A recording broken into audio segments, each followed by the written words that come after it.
Morning to all बड' crime news 24 आव नोंथांमोनखौ बरायबाय। आं नोंथांमोननि एंकर एस आरो दिनैनि फुंबिलिनि खौरांखौ आं नोंथांमोननि सिगाङाव फरायथिनो लादों। आसा खालामो नोंथांमोना खौरांखौ जोबजासे खोनासंगोन। गिबि खौराङावनो दङ सिफुं हारिमुआरि फोरबोआ चिराङाव बर' दोरोंखौ फालिदों। सिफुं हारिमु आफादनि बानजायनायाव सिफुं हारिमुआरि फोरबोआ आसामनि चिरां जिल्लानि रौमारि थाइजौगुरियाव सोलिगासिनो दं। 28 जानुवारि 2024 समबारखालि जागायजेननाय साननैनि फोरबोआव दोरोङारि दिन्थिफुंनाय, हारिमुआरि सावरायनाय बादायलायनाय आरो बर' उनमोनथाइखौ दिन्थिफुंनायफोरनि मोनसे जिउगोनां गलायमोन्देर दिन्थिफुंनाया जायो। बे फोरबोआव मोसानाय आरो थुनफावथाय बादायलायनायजों लोगोसे बर' हारिमु आरो दोरोंफोरनि सायाव सावरायनाय जायो। दावबायारिफोरा दोरोङारि बर' देंखोआरि दामजुफोर आरो जायगायाव दिहुनजानाय बेसादफोरनि GI टेग खालामजानाय बर' गाननाय-जोमनाय दिन्थिफुंनायफोरखौ नायगिरनो हागोन। खौरांगिरिफोरजों रायज्लायनायाव सिफुं हारिमु आफादनि आफादगिरि खोरोमदाव बसुमतारिया आफादनि थांखिनि सोमोन्दै गुमुर मोन्दांथिखौ फोरमायदोंमोन। चिरांनि रौमारियाव 2024 मायथाइयाव बर' लाइमोनफोरजों गायसनजानाय बे आफादनि थांखिया बर' सुबुं हारिमुखौ रैखा खालामनाय आरो जौगाहोनाय।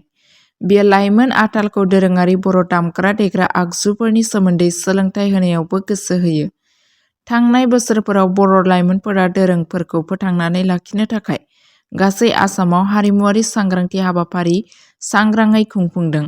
जोंनि हाबाफारिफोराव लाइमोनफोर, हौवा आरो हिन्जाव मोन्नैनिबो बाहागो लानाया जोंनि धोनि हारिमुआरि उनमोनथाइखौ संरैखा खालामनायाव बांलांनाय गोसो जानायनि मोनसे फोरमान होनना बसुमतारिया बुंथिदोंमोन।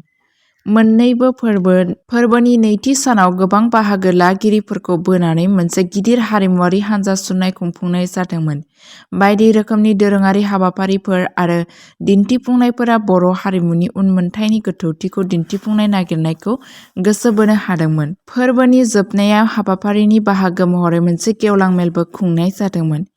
सिफुं हारिमुआरि फोरबोआ इयुन जोलैफोरनि थाखाय बोसोरनि उनमोनथाइखौ रोखा खालामनानै बर' दोरोङारिफोरखौ फालिनाय आरो रैखाथि होनो थाखाय मोनसे गोनांथार जौसां महरै खामानि मावबोगासिनो दं। बेयाव सोदांनाय बाथ्राया जादों हारिमुआरि उनमोनथाइखौ जौगाहोनाय। साबसिन हाबाफारि लानायनि थाखाय रायजो-राजाफोरा सिफुं हारिमु आफादखौ साबायखर बावो। नैथि खौराङावनो दङ महाकुम्भ मेलाव जिउ गोमानाय जाथाय। आसाम सरकारा जिउ गोमानाय फालांगिरिनि नखरनो 5 लाख रां अनसुंथाइ फोसावदों। आसामनि हाइलाकान्दि जिल्लानि सासे मुंदांखा फालांगिरि नितिरन्जन पालआ 28 जानुवारिखालि महाकुम्भ मेलायाव खारखोमानायाव रुंसारि जादोंमोन। आसाम सोरखारा बिथांनि दुखुथिया नखरनो 5 लाख रां अनसुंथाइ होनो फोसावदों। हाइलाकान्दिनि मुंदांखा मिथाइनि गला अम सुइट्सनि बिगोमा पालआ मैयानि अमाबैसानि मोनायाव महाकुम्भ मेलायाव मोनसे गिख्रंथाव खारखोमानायनि समाव दुखुनांथावै गावनि जिउखौ खोमानांदोंमोन। गोबां होंगो-दोंगोनि गेजेराव धोरोमारि दुगैनाय बाहागो लानाय समाव पालआ गोब्राब जोखोम जादोंमोन। गोख्रै फाहामथाय होसेयावबो आरो प्रयागराजनि गंसे देहा फाहामसालियाव लांनाय जादोंमोनब्लाबो बिथाङा जिउ गोमायो। फुंनि 2 रिंगासोआव जानाय बे जाथाया गोबां सुबुंफोरनि जिउ खहा खालामदोंमोन मानोना लाख लाख गोथार थावनि दावबायग्राफोरा संगम आरो खाथि-खालानि घाटफोराव गोथार दुबनायनि थाखाय ज' जादोंमोन। बे गोसोखौ दुखु होनो हानाय खहाखौ नोजोर होनानै आसाम सोरखारा गोथौयै दुखु फोरमायदों आरो नखरनो अरायसम हेफाजाब होबाय थानो खोथा होदों। थामथि खौराङावनो दङ सानै गथ'नि बिमाखौ जिनाहारि खालामनानै एसिडजों गाग्लोबदों। दायनिगिरिया खारखोमानानै दं। आसामनि काछार जिल्लाया भागा राजघाट ओनसोलाव मोनसे मुगैथाव जाथायजों सोमावग्लुंदों, जेराव 22 जानुवारिखालि सानै गथ'नि बिमाखौ जिनाहारि खालामनाय जादोंमोन आरो एसिड गाग्लोबनाय जादोंमोन। गाग्लोबजाग्रानि फिसायआ फोरमायदोंमोन दि बे जाथाया बै समाव जादोंमोन जेब्ला बियो न'निफ्राय गोजानाव दंमोन। बदरुल इस्लाम उर्फे पुतुल मुंनि दायनिगिरिया अजद होनाय बादियै न'आव हाबनानै आइजोनि आखाइ-आथिं खायो आरो बिनि गथ' सानैनि सिगाङावनो जिनाहारि खालामो। बिथांनि अनागारि खालामनाया बैयावनो थाथ'आखैमोन। दायनिगिरिया बिनि सायाव एसिड बायदि मुवा लुना होदोंमोन, जायनि जाहोनाव गोब्राबै खामदोंमोन।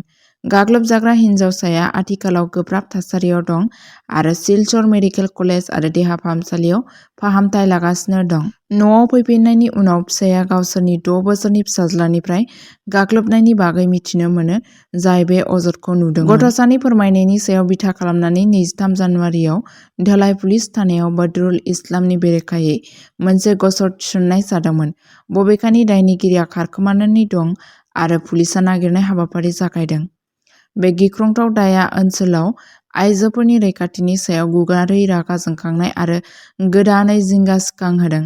बिबानगिरिफोरा मोजाङै नायबिजिरनो खोथा होदों, नाथाय सुबुं समाज, गाग्लोबजाग्रा आरो बिनि नखरनि सुबुंफोरा दुखु फोरमायदों। ब्रैथि खौरांनो दङ गुवाहाटीआव क्रस बर्डार मेलेरिया फोजोबस्रांनायनि सायाव भारत-भुटाननि गेजेरारि जथुम खुंदों। 29 जानुवारि खालि गुवाहाटीआव क्रस बर्डार मेलेरिया फोजोबस्रांनायनि सायाव मोनसे गोजौ थाखोनि भारत-भुटान दिपक्षीय जथुम खुंफुंनाय जादों, जाय बिटिआर आरो भुटान, जर'खायै सिमायारि जिल्लाफोराव मेलेरियाखौ फोजोबस्रांनो थाखाय मोनसे गोबां बिथिङारि मावखान्थिनि सायाव नोजोर होदोंमोन। बे जथुमाव हेफाजाबखौ गोख्रों खालामनो आरो मेलेरियाजों जुजिनो थाखाय मोनसे गोरोबनाय नोजोरखौ नाजावनो थाखाय मोन्नैबो हादोरनि पलिसि बानायग्राफोर आरो सावस्रि रोंग'साफोरखौ ज' खालामनाय जादोंमोन, जाय सिमा ओनसोलफोराव मोनसे गाहाय रायजोआरि सावस्रि जुजिलायनाय जाना दं। बे जथुमाव बेराम होबथानायाव सिमा बारनानै हेफाजाब होलायनायनि गोनांथिनि सायाव गोसो होदोंमोन आरो मोनसे मेलेरिया उदां ओनसोल मोनफुंनो थाखाय मोन्नैबो हादोरनि रादायखौ बुंफिनदोंमोन। मावख'गिरिफोरा गोसो होनानै बुंदोंमोन दि बे थांखिखौ मोनफुंनायाव गोख्रों नोजोर होनाय, सुबुं समाजनि बाहागो लानाय आरो गोदानथार भेक्टर होबथानायनि सायाव गोनांथार जागोन। सावरायलायनाय गाहाय मावखान्थिफोर। बांसिन नायदिंनाय सिमा जिल्लाफोराव नंगुबै समनि खारि रानलायनाय आरो खान्थिगोनां सुबुं अनजिमा स्क्रिनिं। सांग्रां केस डिटेक्शन। 15 साननि उन मोनफ्रोमबो गामि आरो सुबुं समाजाव न' मेलेरियानि केस नागिरनाय। भेक्टर होबथानायनि राहाफोर। थाम्फै आजायनायखौ बाङाइ खालामनो थाखाय गोरबोआव थानाय इनजुर लाइनिंखौ मावफुंनाय। क्रस बर्डार डायग्नोसिस आरो फाहामथाय। मेलेरियानि बेरामिफोरखौ थि समाव सिनायथिनाय आरो फाहामथायनि थाखाय सिमा बारनानै सावस्रि सिबिथाइ सुबिदाफोरखौ गोरलैयै सौहैनायखौ रोखा खालामनाय। बे मेलाव भुटान संसदनि लेङाइ बुंथिगिरि दासो सन्जय खान्डु, बिटिआरनि गाहाय मावफुं सोद्रोमा सिएम प्रमद बर', बिटिसिनि मावफुं सोद्रोमा इएम रनजित बसुमतारी, रायजो सभानि एमपि रामेश्वर थेलि आरो भुबनेश्वर कलिता आरो भारत आरो भुटान मोन्नैनिबो गोजौ थाखोनि मावख'गिरि आरो सावस्रि रोंग'साफोरा बाहागो लादोंमोन। 5 थि खौरांनो दङ भारत आरो भुटानखौ फोनांजाबग्रा माहारियारि राजालामा 127C नि गोदानै लुफिननाय बेखेवदों।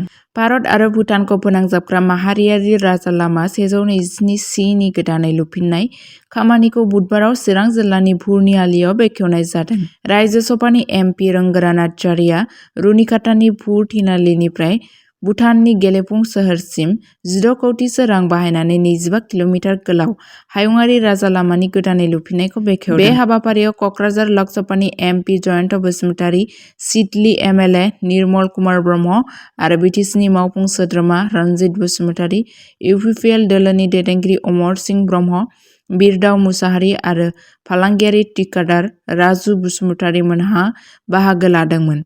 मख'नो गोनांदि चिरां जिल्लानि सामथाइबारिनिफ्राय भुटाननि गेलेफु नोगोरसिम फोनांजाबग्रा 40 किल'मिटार गोलाव हायुंआरि राजालामा नं 127C आ पुनि-त्रिआलिसिम पाक्का खालामनाय जादोंमोन, नाथाय पुनितिनालिनिफ्राय गेलेफु गेटसिम 25 किल'मिटार गोलाव लामाया गोबाव समनिफ्रायनो बायफ्लेलांनाय जादोंमोन, जायनि जाहोनाव बे लामाजों दावबायग्रा मोन्नैबो हादोरनि नोगोरारिफोरा यमनि साननायजों मोगा-मोगि जानांदोंमोन। भुटाननि बिबानगिरिफोरजों लोगोसे गुबुन गुबुन दोलोआरि आफादफोरा गोबाव समनिफ्रायनो भुटाननि जिउ हांखो महरै मिथिजानाय बे गोनांथार लामाखौ गोदानै बानायफिननो दाबि खालामबोगासिनो दं। जायगायारि सुबुंफोरजों लोगोसे दोलो आफादफोरा दिनै बायफ्लेलांनाय लामानि गोदानै लुफिननाय खामानिखौ जागायजेननायनि थाखाय सोरखारखौ बाख्नायदों। 6थि खौरांआवनो दङ मुम्बाइ थागिरिखौ नोजोर होनानै 21 लाख डिजिटेल एरेस्ट केलेंकारिनि दायाव गुवाहाटी पुलिसआ सासे सुबुंखौ खायो। गुवाहाटी पुलिसआ 29 जानुवारि बुधबार खालि 21 लाख रांनि थगायनायनि केसआव लोब्बा थानायनि थाखाय बरपेटानि सासे बिस्वजित दासखौ खायो। बे हमनाया नुनमाथि पुलिस थाना आरो मुम्बाइ क्राइम ब्रान्चजों हमजानाय मोनसे जथाय अपारेशनमोन। सन्देह गोनां दासआ मोनसे डिजिटेल एरेस्ट केलेंकारिनि बाहागोमोन, जाय मुम्बाइआव सासे बैसो जानाय नोगोरारिखौ नोजोर होदोंमोन। बोलि जानांनाय सुबुंखौ दासआ सोमोन्दो लादोंमोन, जाय डाइरेक्टरेट अफ एनफोर्समेन्टनि सासे मावख'गिरि महरै महर लादोंमोन। मोनसे नायबिजिरनायनि उनाव मुम्बाइ क्राइम ब्रान्चआ दासजों लेनदेनखौ नागिरना दिहुनदोंमोन आरो आसाम पुलिसनिफ्राय हेफाजाब बिदोंमोन। मोन्नैबो हान्जानि मोनसे गोरोबनाय नाजानाया नुनमाथियाव गावनि अरायथा नङि थाग्रा खुलिनिफ्राय बिथांखौ गोख्रै गिखांहोदोंमोन। मावख'गिरिफोरा नोगोरारिफोरखौ बेफोरबायदि थगायनायनि बेरेखायै सांग्रां थानो आरो आयेनारि दिन्थिफुंनायनि सिङाव रां दाबिनाय जायखिजाया कलफोरखौ फोरमान खालामनो खावलायदोंमोन। बड' क्राइम निउज 24 खौ नायनायनि थाखाय साबायखर। सानफ्रोमबो बड'लेण्ड आरो बिनि बायजोनि खौरां आरो आपडेटनि थाखाय बड' क्राइम निउज 24 चेनेलखौ अन्नानै नोंथांमोना साबस्क्राइब खालामनानै ला आरो लोगोफोरनोबो शेयार खालामनानै हो। गोजोन्थों।